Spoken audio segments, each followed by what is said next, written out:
Hello बच्चों, how are you? कैसे हो सब? ठीक है, सही पढ़ाई चल रही होगी सबकी। और आज देखो हम डिस्कस करेंगे टॉपिक, क्वेश्चन डिस्कस करेंगे। ठीक है, और क्वेश्चन देखो है कैसा, वो थोड़ा सा रिलेटेड है वेक्टर से। ठीक है, वेक्टर को सम कैसे करना है, उसको प्लस कैसे करना है, थोड़ा वैसा इसमें हमें करना पड़ेगा। अब वो कैसे, जैसे इससे पहले मैं तुम्हें कुछ मैथ्स के रूल बताने पड़ेंगे। ठीक है, तो देखो कैसे क्वेश्चन के अंदर वो यूज होंगे। सबसे पहले मैं यहाँ पर नोट पॉइंट बताना चाहूंगा फर्स्ट। ठीक है,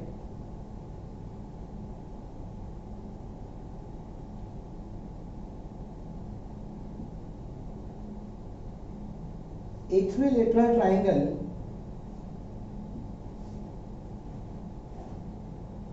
इक्विलेटरल ट्राइंगल है जो इक्विलेटरल ट्राइंगल के अंदर हमें, अगर ये इक्विलेटरल ट्राइंगल है, क्योंकि न्यूमेरिकल में हम इक्विलेटरल ट्राइंगल ही लेते हैं, ए बी सी, तीन वर्टिसेस हो गए इसके। ठीक है, और अगर मैं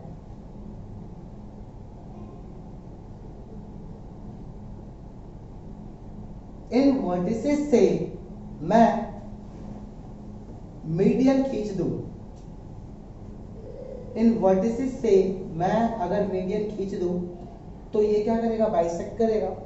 हमने मान लिया कि जो ए बी की लेंथ एल है, ए सी की लेंथ एल है और बी सी की लेंथ एल है। तो मुझे बताओ कि अगर ये ओ है, ओ, तो ओ बी बताना है तुम्हें, ओ सी बताना है तुम्हें, ओ ए बताना है तुम्हें, ओ ए, ओ बी और ओ सी, ये आपको बताना है। क्वेश्चन हमारा ये है अभी के लिए। मैं क्यों बता रहा हूँ, क्योंकि ये क्वेश्चन में यूज होने वाला है। ठीक है, अभी और अगर आपको ये चीज पता है तो आप डायरेक्ट लिख सकते हो। ठीक है, कैलकुलेशन भी करने की जरूरत नहीं है। ठीक है, फिजिक्स के अंदर मैथ्स की जरूरत नहीं पड़ती है कि आप मैथ को भी एक्सप्लेन करो। अगर आपको याद है, आपको पता है, आपको शॉर्टकट में फॉर्मूला पता है तो आप डायरेक्ट लिख सकते हैं, कोई दिक्कत नहीं है। ठीक है, तो मैं यहाँ पर इसको सॉल्व कराना बता रहा हूँ कैसे। ये हो गया हमारे पास डी। ठीक है, सबसे पहले हम निकालते हैं इसके अंदर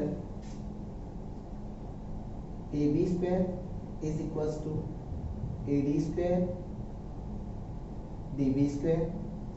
ए बी की वैल्यू क्या है, ए बी की वैल्यू है एल स्क्वायर, ए डी हमें नहीं पता, डी बी क्या है, एल बाई टू का स्क्वायर। क्यों, क्योंकि मीडियन है ए डी, और ए डी अगर मीडियन है तो इसको क्या करेगा, दो पार्ट्स में डिवाइड करेगा, इसको दो पार्ट्स में डिवाइड करेगा। तो यहां पर आ जाएगा एल बाई टू, इसको यहां लेके आ जाएंगे, क्या आ जाएगा ये 3l square by 4 ad square, ad square. और ad को हम लेके आ सकते हैं ऐसे, ad मतलब हमारे पास जो ad जो मीडियन है उसकी जो लेंथ है वो कितनी आ गई है हमारे पास, √3l/2, √3l/2 ये आ गई मीडियन की लेंथ। और ये मीडियन की लेंथ आ गई हमारे पास। हमें फाइंड क्या करना है, मीडियन की लेंथ नहीं, हमें तो फाइंड करना है क्या, हमें फाइंड करना है AO। अगर AO निकल गया तो सब निकल जाएगा। क्यों, क्योंकि इक्वल होता है किसके अकॉर्डिंग, इक्विलेटरल ट्रायंगल के अकॉर्डिंग। इक्विलेटरल ट्रायंगल में सारी चीजें इक्वल होती है ना। ठीक है, तो यहाँ पर देखो AD है, as we know AO is what, AO is what, क्या होता है AO, 2/3 of AD, 2/3 of AD ये होता है, ये रूल होता है। ठीक है, इक्विलेटरल ट्रायंगल का कि जो ये वाला पार्ट होता है पूरे का 2:1 का रेशियो होता है इनका। ठीक है, और नहीं पता तो ये भी फॉर्मूला याद रखना है, एक फॉर्मूला बन जाता है। ठीक है, मीडियन का 2/3 होता है, और AD हमने क्या निकाला है, √3 ये निकाला है। 2 से 2 कैंसल आउट हो जाएंगे, √3/3 इंटू L।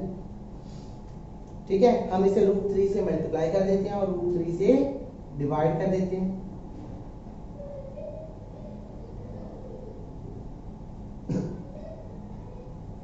क्या जाएगा ये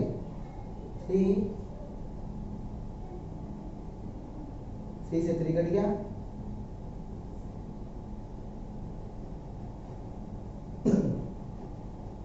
ए ओ की वैल्यू क्या आ गई हमारे पास L upon √3, L upon √3, L upon √3 किसकी वैल्यू है ए ओ की, as we know A O is equals to B O is equals to C O, hence आप तीनों की वैल्यूज बता सकते हो, ठीक है। सबकी वैल्यू क्या होगी L/√3, ठीक है। अभी तक हमने ये जो बताया है ये एक नोट पॉइंट है और ये नोट पॉइंट क्वेश्चन में यूज होगा और ये वैसे मैथ्स का रूल है, ठीक है। मैथ्स आनी चाहिए तुम्हें, नहीं आती तो यहाँ पर मैंने बता दिया, ठीक है। आगे हम क्वेश्चन करते हैं।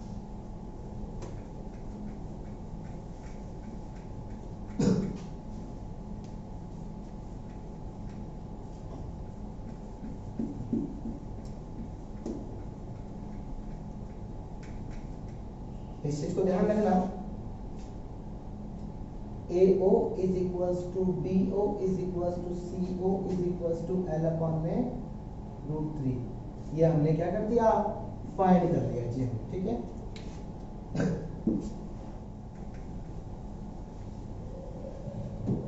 देखो ये तो हमने नोट पॉइंट फर्स्ट बता दिया और देखो note point second. Note point second देखो क्या है, नोट पॉइंट सेकंड है इसके अंदर कि अगर दो वेक्टर्स को हम ऐड करना बताते हैं, ठीक है। ये एक F1 वेक्टर है, ये एक F2 वेक्टर है, फोर्सेस है ये दोनों F1 F2, इनके बीच में एंगल बन रहा है यहाँ पर थीटा, ठीक है। और इन दोनों को मुझे ऐड करना है तो एक फॉर्मूला हम यूज करते हैं रिजल्टेंट का, R is equals to A² plus B² plus 2AB cos theta, ये हम फॉर्मूला यूज करते हैं एडिशन के लिए।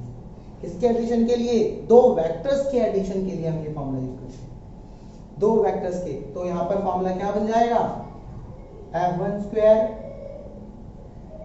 F2² to F1 F2 cos theta, और ये आ जाएगा F नेट, F नेट का मतलब ये आ जाएगा F टोटल, ये टोटल फोर्स हो जाएगा किसके अकॉर्डिंग, ये हो जाएगा F टोटल, ठीक है। ये था सेकंड पॉइंट, ठीक है, सेकंड पॉइंट। अब हम बात करते हैं क्वेश्चन की। दोनों नोट पॉइंट समझ में आ गया होगा, ठीक है। देखो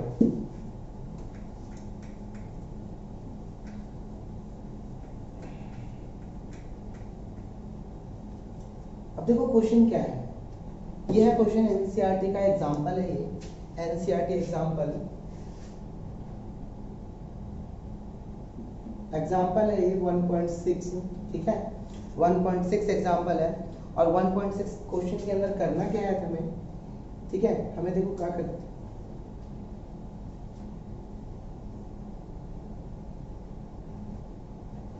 एक ट्रायंगल है इसके वर्टिसेस पे Q1 Q2 Q3 चार्जेस हैं और Q1 का Q2 Q3 R equals to Q, तीनों चार्जेस इक्वल हैं और हमें फाइंड करना है कि इसके सेंट्रोइड पे एक चार्ज रख दिया हमने, इसके सेंट्रोइड पे, सेंट्रोइड कैसे बनाएंगे हम इसका, सेंट्रोइड हम ऐसे बना देंगे, इसके सेंट्रोइड पे एक चार्ज रख दिया, ठीक है। और सेंट्रोइड पे हमने एक चार्ज Q रख दिया, ठीक है। इस पे हमें क्या करना है, फोर्स निकालना है, इजी है, कोई मुश्किल नहीं है इसमें, ठीक है। तो देखो हमें निकालेंगे कैसे, ये मान लो O A B C, ठीक है, समझ पाया। अब देखो सबसे पहली बात कि हमें फोर्स निकालने के लिए सबसे पहले उसके ऊपर फोर्स लगेगा, तभी तो हम फाइंड करेंगे। अब हम बात कर लेते हैं 1 बाय 1, ठीक है। एक एक करके हम सोचते हैं कि अगर वो चीजें नहीं होती तो क्या होता। जैसे अगर मैं Q1 और Q2 को सोचूं कि अगर ये यहाँ पर नहीं है तो इस Q पे फोर्स लगेगा, किसकी वजह से लगेगा, Q1 की वजह से लगेगा, और किस तरफ लगेगा, इस तरफ लगेगा,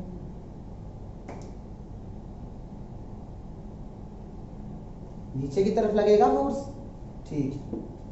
ये जी लगेगा फोर्स, यहाँ पर हम लिख देते हैं इसको फोर्स ड्यू टू ए, अब हम बात कर देते हैं बी की वजह से Q2 इस वाले Q को किधर की तरफ धक्का देगा, इस तरफ। क्यों? क्योंकि सारे पॉजिटिव चार्ज है, मैंने आपको नेगेटिव की तो बात ही नहीं कही।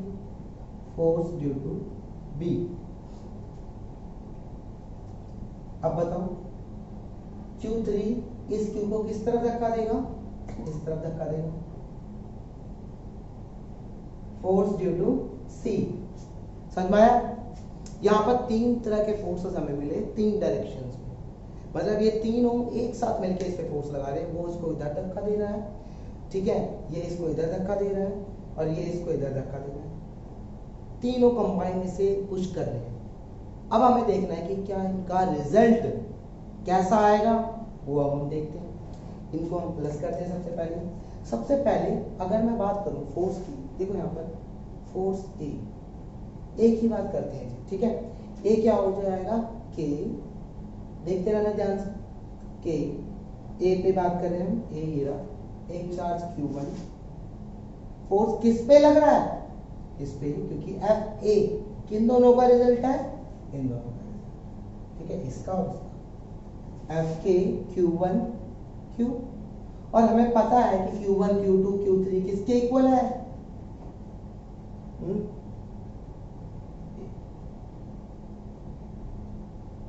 Q1 Q2 Q3 किसके इक्वल है, Q के इक्वल है, ठीक है, Q के इक्वल है। इसलिए हमने क्या रख दिया, इसको ऐसे रख दिया, ये आ जाएगा जी एफ बी।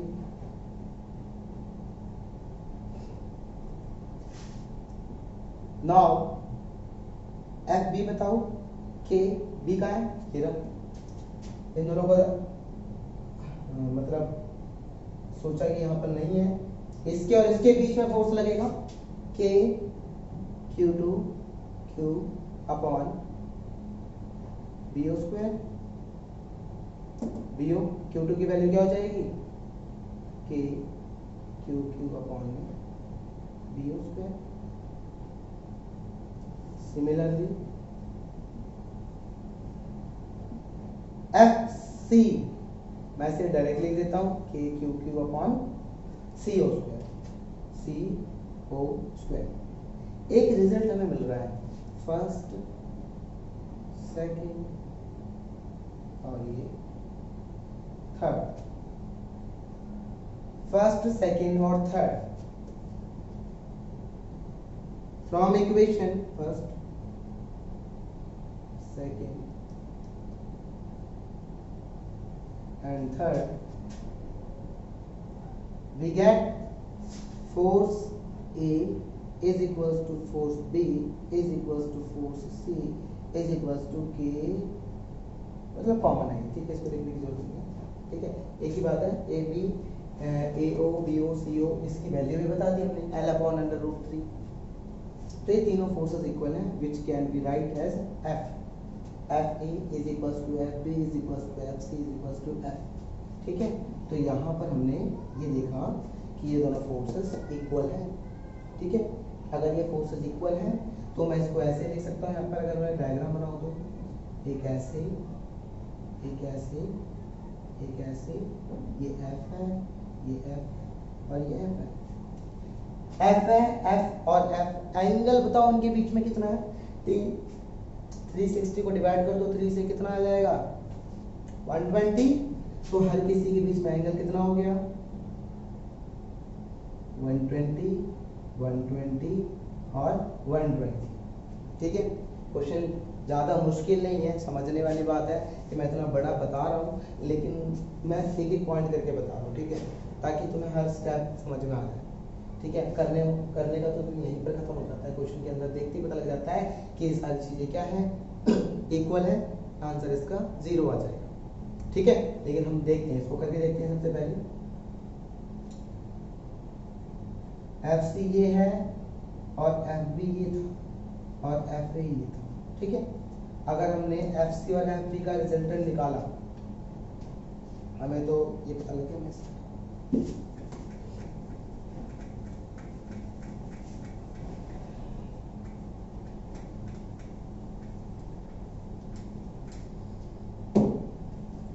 एफ सी और एफ बी का रिजल्टेंट हम निकालते हैं, ठीक है।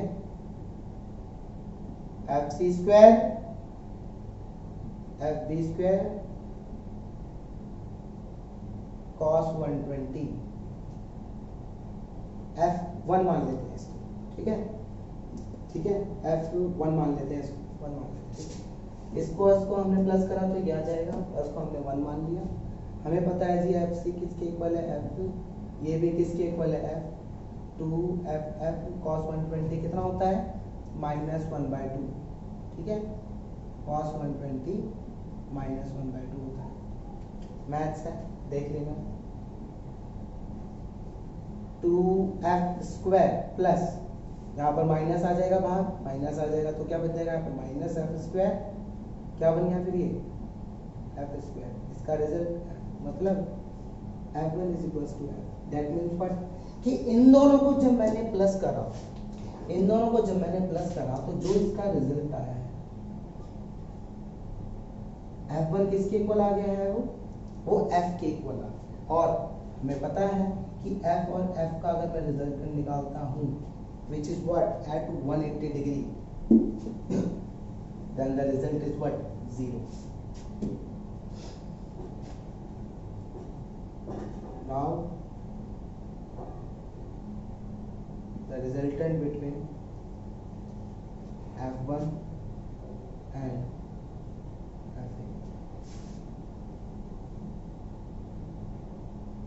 f1 square f square cos 180 कितना आ जाएगा, 2f स्क्वायर प्लस, क्योंकि f ये भी f हो गया, ये दोनों भी f हो गए, 2f स्क्वायर cos 180 कितना होता है, -1, ठीक है। तो यहाँ पर आ जाएगा f नेट,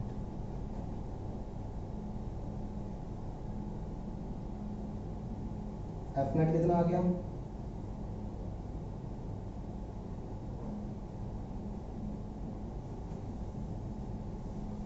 f नेट आ गया जी 0, ठीक है।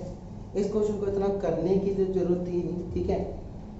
बाकी मैंने बता दिया सारा कि कैसे कैसे हो रहा है। कुछ बच्चों को दिक्कत होती है, कुछ को नहीं होती, कुछ को आता होगा क्वेश्चन, लेकिन जिसको नहीं आता वो उसको ऐसे करके करेगा, ठीक है, बिल्कुल डिटेल में करेगा ताकि आगे कोई सा भी क्वेश्चन आए तो वो उस क्वेश्चन को कर सके, ठीक है। अब हम इसको हटाते हैं, क्वेश्चन हो गया।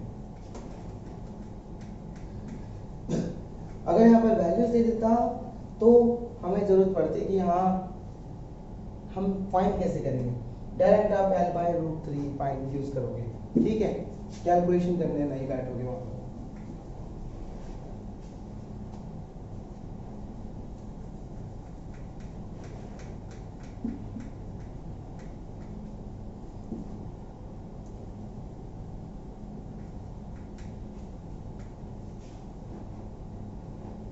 एक क्वेश्चन और करते हैं, ठीक है, एक क्वेश्चन करते हैं यहाँ पर, एक क्वेश्चन और करते हैं, ठीक है। वो है एनसीईआरटी का 1.6,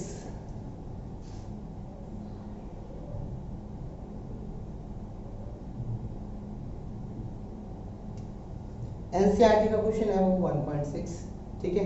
क्वेश्चन कोई मुश्किल नहीं है, मैं इसे होमवर्क के लिए दे रहा हूँ, ठीक है, आप इसे घर से कर लेना।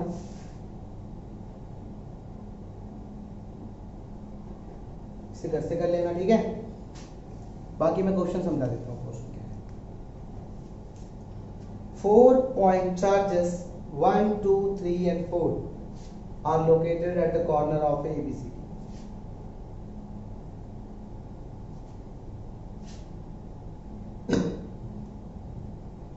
2 माइक्रोकूलम -5 माइक्रोकूलम, 2 माइक्रोकूलम -5 माइक्रोकूलम, ठीक है। और साइड दे रखी है 10 centimetre. What is the force on a charge 1 microcoulomb placed at the centre of the square.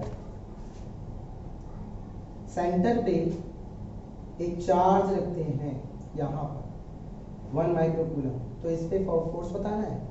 Answer तुम्हें पता है क्या है इसका, ठीक है, आंसर पता है सबको क्या है इसका, लेकिन आंसर तो पता है इसका क्या हो जाएगा, ठीक है, इसका आंसर 0 होगा, लेकिन आपको इसको सॉल्व भी करना है, ठीक है, कैसे 0 होगा वो आपके ऊपर है, ठीक है, आप इसको कैसे सॉल्व करते हो, क्योंकि इसके ऊपर ये फोर्स लगाएगा इस तरफ, ये फोर्स लगाएगा इसके ऊपर इस तरफ, कट गया, ये इसको अट्रैक्ट करेगा और ये इसको अट्रैक्ट करेगा, कैंसल आउट हो गया, ठीक है, तो ये इसका आंसर 0 आ जाएगा, ये कोई बड़ी बात नहीं है, क्वेश्चन कर लेना, ठीक है। नेक्स्ट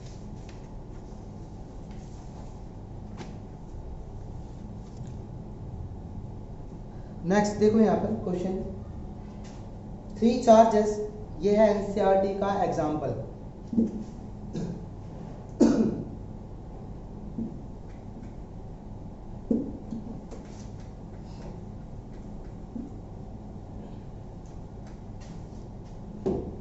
देखो देखो बच्चों, एक नए क्वेश्चन की तरफ बढ़ते हैं दोबारा से, और वो है एनसीईआरटी का एग्जाम्पल 1.7। एनसीईआरटी का एग्जाम्पल 1.7 क्वेश्चन देखो क्या है, क्वेश्चन का देखो पैटर्न वही है जो मैंने अभी कराया था इक्विलेटरल ट्रायंगल वाला, ठीक है, तो उसी क्वेश्चन के पैटर्न को फॉलो करना है, ठीक है, कोई इसमें मुश्किल नहीं आने वाली है जो मैं आपको क्वेश्चन करा रहा हूँ, ठीक है, बता रहा हूँ मैं कैसे होगा ये question. Consider 3 charges Q, Q and minus Q placed at the vertices। Question ध्यान से सुनना, ठीक है, लिखने वाला क्वेश्चन है नहीं। 3 charges Q, Q and Q placed at the vertices of an equilateral triangle। ये इक्विलेटरल ट्रायंगल है जिसकी लेंथ दे रखी है L, L, L, और 3 चार्जेस है यहाँ पर Q, Q, Q, Q, Q, मान लेते हैं इसको माइनस, ठीक है, Q, Q and minus Q placed at the vertices of an equilateral triangle, ठीक है, तो यहाँ पर माइनस, प्लस और प्लस ऐसे चार्जेस हैं। What is the force on each charge?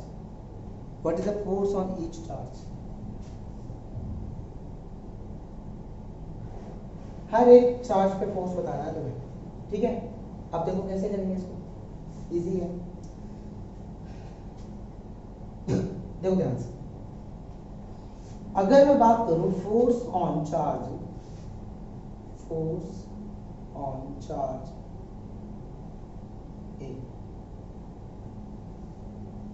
ए पे जो चार्ज है उस पे फोर्स बताऊं, मैं कैसे बताऊंगा, उस पे कौन लगा रहा होगा फोर्स, यहाँ पर तो दो ही चीजें दिख रही है हमें, एक ये दिख रहा है और एक ये दिख रहा है, यही तो लगाएगा, कैसे लगाएगा उसको देखते हैं ध्यान से। ये प्लस है, इसको भूल जाते हैं पहले, ये प्लस है, इस वाले माइनस को किस तरफ खींचेगा, ये अपनी तरफ, ये प्लस है, इस माइनस को किस तरफ खींचेगा, अपनी तरफ, ठीक है, और इक्विलेटरल ट्रायंगल है तो इनके बीच में एंगल कितना होगा, 60 डिग्री, ठीक है, एंगल कितना होगा 60 डिग्री। अब 60 एंगल होगा तो यहाँ पर हमें पता लग गया जी कि हाँ ये तो हो गया जी फोर्स बी लगा रहा है, और ये जी कौन लगा रहा होगा फोर्स, ये सी लगा रहा होगा, तो हमें पता लग जाएगा। अगर मैं फोर्स ऑन चार्ज ए निकालना चाहूँ F B square F C square 2 F B F C cos 60 हो जाएगा। क्या कर देते हैं हम इसको, पहले एफ बी और एफ सी को हम फाइंड कर लेते हैं कि एफ बी एफ सी है क्या। एफ बी सबसे पहले देख, एफ बी क्या होगा, एफ बी के, किन दोनों के बीच में फोर्स लग रहा है, क्यू और माइनस क्यू के बीच में, क्यू और माइनस क्यू के बीच में, अपॉन इसके ऊपर R square distance, F B F C K Q minus Q upon L square. मतलब हमें पता लग गया जी कि एफ बी और एफ सी दोनों क्या है, इक्वल है, ऊपर से हमें दिख रहा है ये इक्वल है, तो मैं यहाँ पर क्या ले सकता हूँ, एफ स्क्वायर इक्वल है तो मैं इसको एफ के इक्वल ले सकता हूँ, ये दोनों इक्वल है तो मैंने एफ लिख लिया, ठीक है। F square plus 2 F F cos 160 cos 60 कितना होता है 1/2, कट जाएगा ये, कितना आ जाएगा 2f square F square 3f square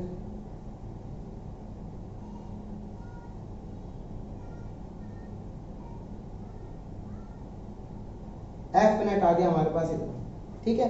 किस पे चार्ज है ये चार्ज है ए पे। ए पे कितना लग रहा है, ए पे जी इतना फोर्स लग रहा है, किसका किसका, इन दोनों का, ठीक है। और कैसे निकालोगे, ऐसे निकालेंगे, किसके अंदर वैल्यू रखे, इस एफ के अंदर वैल्यू रखे, क्लियर है ये चीज।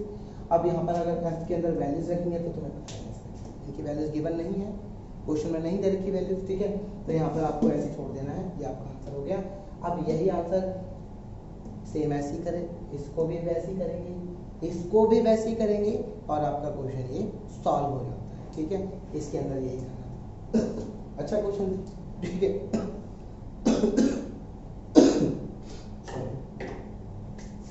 समझ में आ गया क्वेश्चन, नोट कर लो इसको, ठीक है।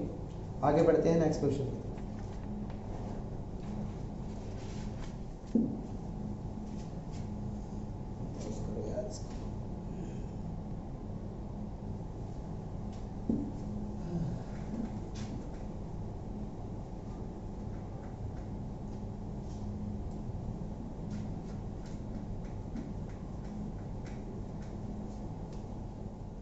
देखो यहाँ पर आगे, देखो यहाँ पर टॉपिक क्या है, टॉपिक है कि ग्रेविटेशनल फोर्सेस और force between two charges such as electron proton, इनके बीच में फोर्स कौन सा बड़ा होता है, क्या ग्रेविटेशनल फोर्स बड़ा है या फिर इन दोनों चार्जेस के बीच में जो फोर्स है वो बड़ा है, और हमें पता है कि कौन सा बड़ा है, ठीक है। और इसी को हम पहले आज हम इसी चीज को सॉल्व करते हैं, ठीक है। तो यहाँ पर बात आ जाती है कंपैरिजन की, कंपैरिजन, ठीक है, किनके बीच में, इलेक्ट्रोस्टैटिक फोर्स एंड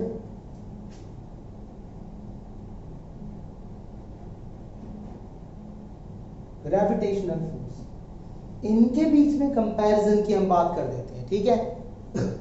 और वही कंपैरिजन की अगर हम बात करें तो देखो कैसे करेंगे इसको।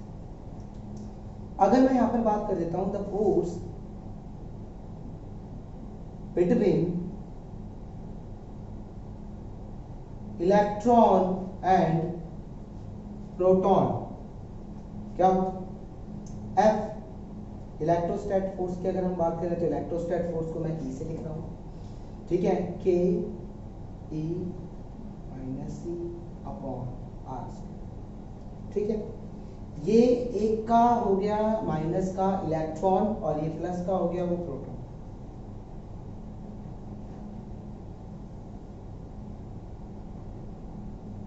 चार्जेस दोनों पे सेम होते हैं, ठीक है। इसको हमने लिखा minus K E square upon R square. Here negative sign what signifies,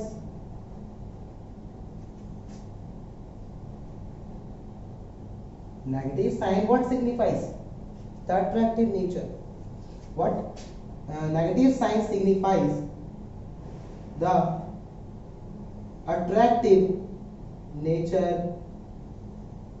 clear है ये चीज, नेगेटिव साइन यहाँ पर अट्रैक्टिव नेचर शो कर रहा है, ठीक है। और हम बात कर देते हैं अब नेक्स्ट, ये तो हो गया फर्स्ट, सेकंड,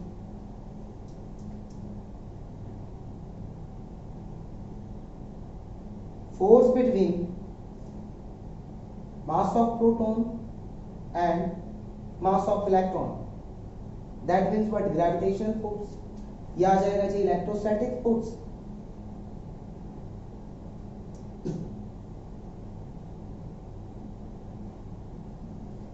ये आ जाएगा जी इलेक्ट्रोस्टैटिक फोर्स। और ये क्या आ जाएगा,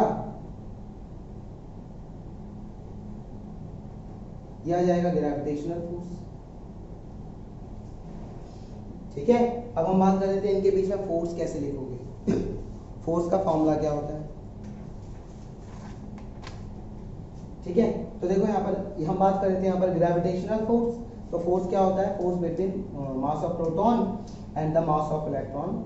force of gravitation is equals to G mass of proton mass of electron upon R square, और लगा देते हैं नेगेटिव। नेगेटिव क्यों लगाया, नेगेटिव सिग्निफाइज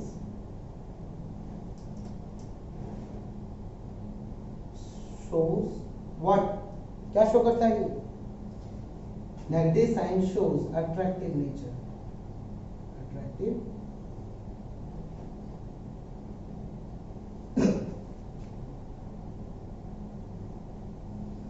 ठीक है, negative sign shows attractive nature, यह आ जाएगा यहाँ पर second equation.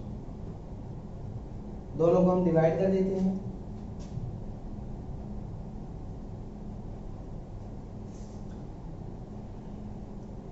First divided by second. First क्या है,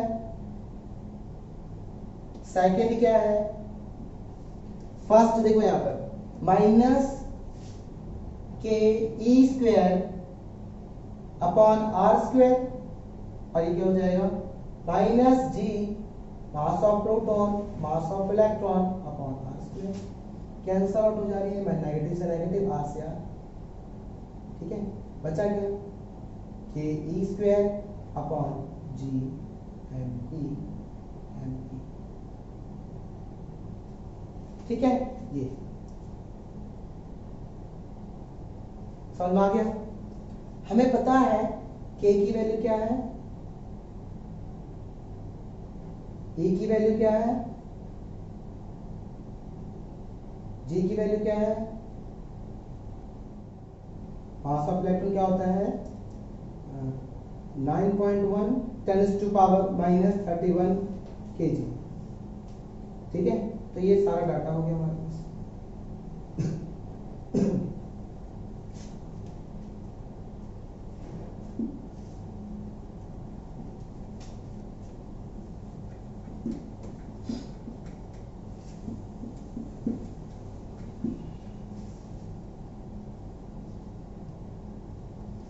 पॉज करना है video.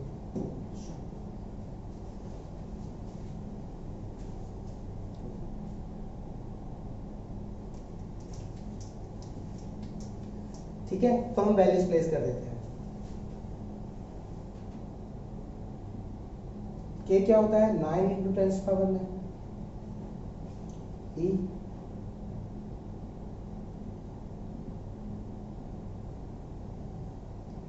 Ji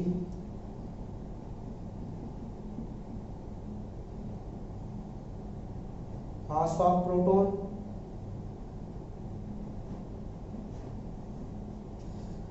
mass of electron,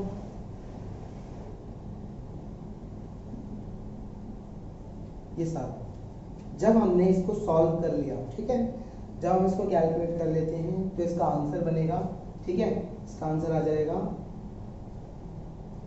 जब हम सॉल्व कर लेंगे तो इसका आंसर आ जाएगा 2 पॉइंट, ठीक है, इसका आंसर ये बन जाएगा, ठीक है।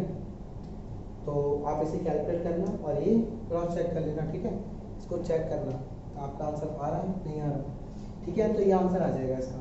तो एक ह्यूज वैल्यू आती है, देखो यहाँ से मैं यहाँ पर डायरेक्ट रिजल्ट बताता हूँ क्योंकि आप कैलकुलेट करना बहुत टाइम कंज्यूमिंग है।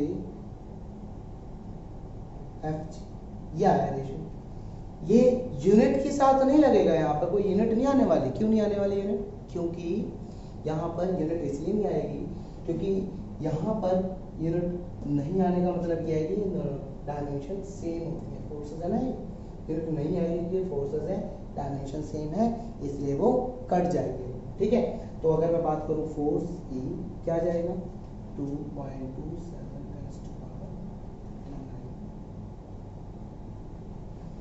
देखो, अगर ग्रेविटेशनल फोर्स इक्वल होना चाहता है इलेक्ट्रोस्टैटिक्स के, तो देखो कितना ज्यादा बड़ा होना पड़ेगा, किसको, ग्रेविटेशनल फोर्स को, 10⁻39। ये अपने में ही बहुत बड़ी वैल्यू होती है, ठीक है। तो इससे हमें पता लगा कि ग्रेविटेशनल फोर्स के कंपैरिजन में electrostatic force is much stronger, ठीक है। बहुत ज्यादा स्ट्रॉन्गर फोर्स होता है किसके कंपैरिजन में, ग्रेविटेशन फोर्स के कंपैरिजन में।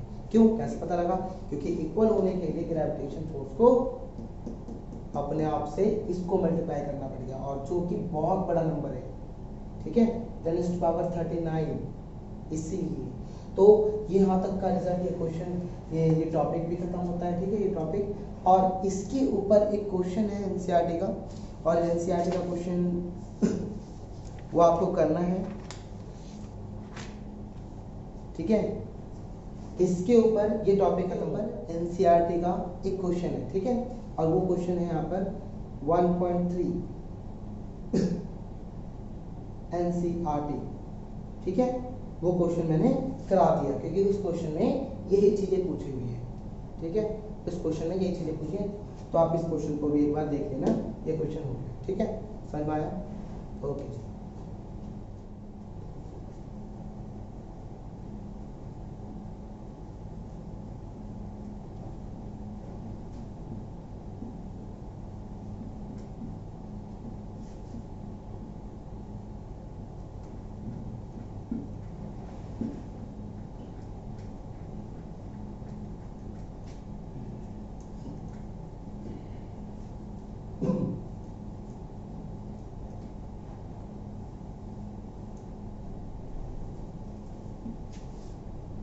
टॉपिक की तरफ बढ़ते हैं, ठीक है। अब हम नया टॉपिक है कौन सा, वेक्टर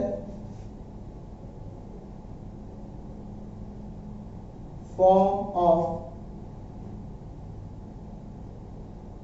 कूलम्ब्स लॉ।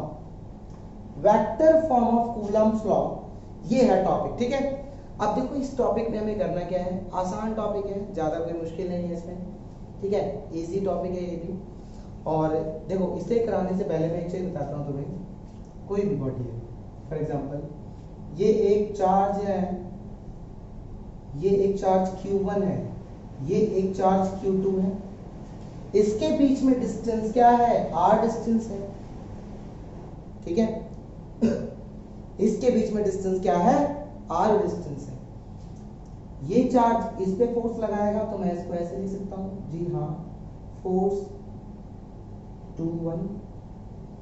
मैंने 2-1 क्यों लिखा, मैंने 2-1 इसलिए लिखा क्योंकि मैं इसको ऐसे बोल रहा हूं, ध्यान से समझना, force on charge 2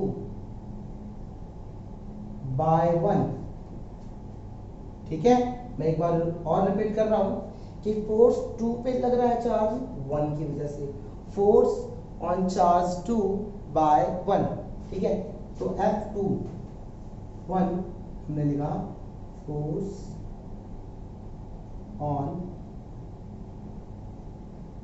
charge 2 bye Q1, ऐसे। और सिमिलरली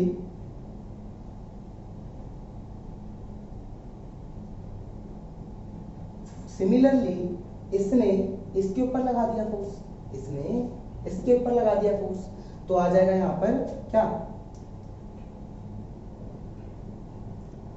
ऑन, ठीक है। तो अब हम बात कर देते हैं कि Q1, जैसे ये फोर्स ऑन चार्ज 1 बाय 2,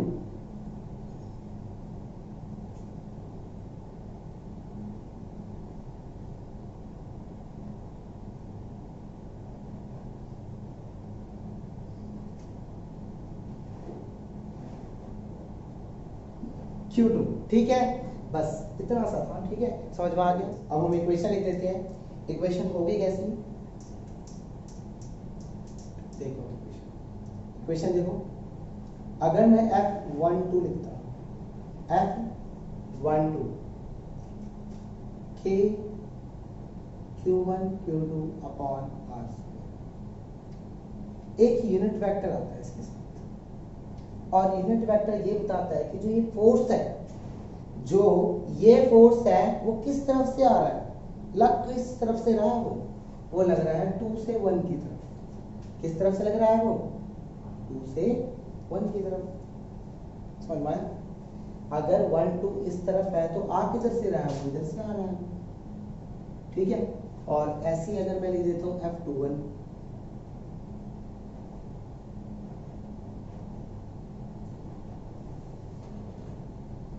अब बताओ 2 1 है, 2 1 ये आ कहां से रहा है, यहां से तो नहीं आ रहा होगा, पीछे से आ रहा होगा, 1 से 2 की तरफ से आ रहा है, 1 से 2।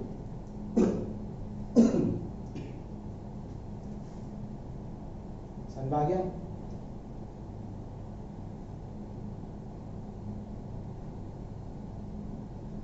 ठीक है, तो हमने ये दोनों चीजें लिखी, इक्वेशन फर्स्ट हो गया ये, और ये इक्वेशन सेकंड हो गया ये। जिस बच्चे को यूनिट वेक्टर नहीं पता, मैं उस बच्चे के लिए ये बता देता हूँ कि यूनिट वेक्टर एक यूनिट वेक्टर होता है जिसका मैग्नीट्यूड 1 होता है। ठीक है, और उसका यूज हम मोस्टली डायरेक्शन के लिए करते हैं, डायरेक्शन बताते हैं। और डायरेक्शन यहाँ पर अगर इसकी वैल्यू कुछ भी नहीं है, क्वेश्चन के अंदर फॉर्मूले के अंदर चेंज नहीं हो रहा, फॉर्मूला चेंज नहीं हो रहा, इसकी वजह से इसकी वैल्यू 1 है और यहाँ फिनिश हो जाएगी। तो यहाँ पर यूनिट वेक्टर अपने आप में एक डायरेक्शन शो करने के लिए हम इसको यूज कर लेते हैं। ठीक है, तो यहाँ देखो, एज वी नो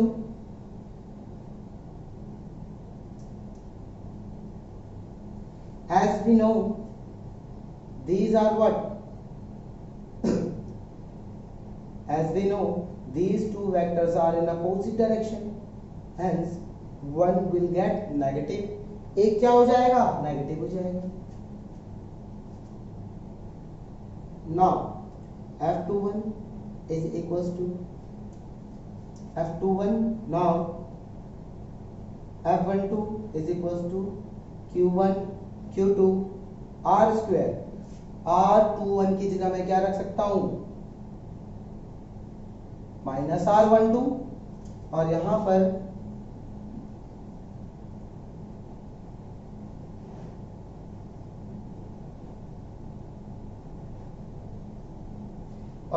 पर जब हमने वैल्यू रखी तो ये K Q1 Q2 upon R square into R unit vector 1 2 किसके इक्वल है, ये इक्वल हो जाएगा जी इसके। ठीक है, ये इसके इक्वल हो जाएगा, तो यहाँ पर मैं लिख सकता हूँ 1 2 is equal to negative of 2 1। ठीक है, ये हो जाएगा जी वेक्टर। ठीक है, आपने कूलम्ब्स लॉ को वेक्टर फॉर्म में भी बता दिया कि हाँ ये दोनों एक दूसरे के ऊपर इक्वल एंड अपोजिट फोर्सेस लगाते हैं। इससे हमें ये पता लगा, कंक्लूजन इसका क्या है, कंक्लूजन ये है कि हमें अभी तक ये नहीं पता लग रहा था कि अपोजिट है, लेकिन हमें अब पता लग गया कि अपोजिट है। ठीक है, कब, जब ये दोनों एक दूसरे के ऊपर क्या लगाएंगे, फोर्स लगाएंगे तब। ठीक है, तो यहाँ पर मैंने तुम्हें क्या बताया, कूलम्ब्स लॉ।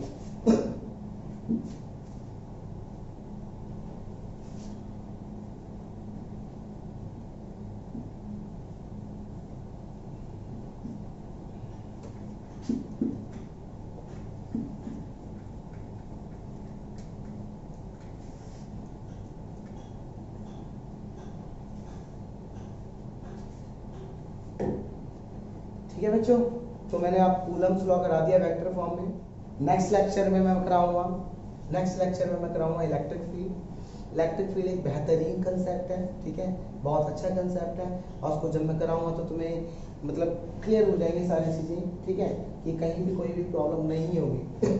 मोस्टली जो बच्चों को दिक्कतें होती हैं छोटी छोटी, उन सारे डाउट्स को मैं लेते हुए चलूँगा यहीं पर। ठीक है, और सारी दिक्कतें मैं यहीं पर फिनिश कर दूंगा। ठीक है, और इस बात की देखो गारंटी देता हूँ मैं कि कोई भी कंसेप्ट में, थ्योरी पार्ट में यहाँ पर कोई भी प्रॉब्लम नहीं होने वाली, और मैं न्यूमेरिकल्स भी साथ में ही लेके चल रहा हूँ। ठीक है, न्यूमेरिकल्स भी एज अ टॉपिक के बाद ही मैं न्यूमेरिकल्स करा दूंगा सारे। ठीक है, कोई एक्स्ट्रा वीडियो, अलग से वीडियो नहीं आएगी, मतलब एक सीरीज चल रही है। ठीक है, एक फ्लो चल रहा है वीडियोस का। ठीक है, तो ध्यान से देखना सारे वीडियो को, और ध्यान से नोट्स बनाना। ठीक है, वीडियोस लंबी जरूर हो जाती हैं, लेकिन समझाने में टाइम लगता है, इसलिए लंबी हो जाती है। ठीक है, तो इन चीज़ों को ध्यान में, गौर में रखते हुए मिलते हैं नेक्स्ट वीडियो में। ठीक है।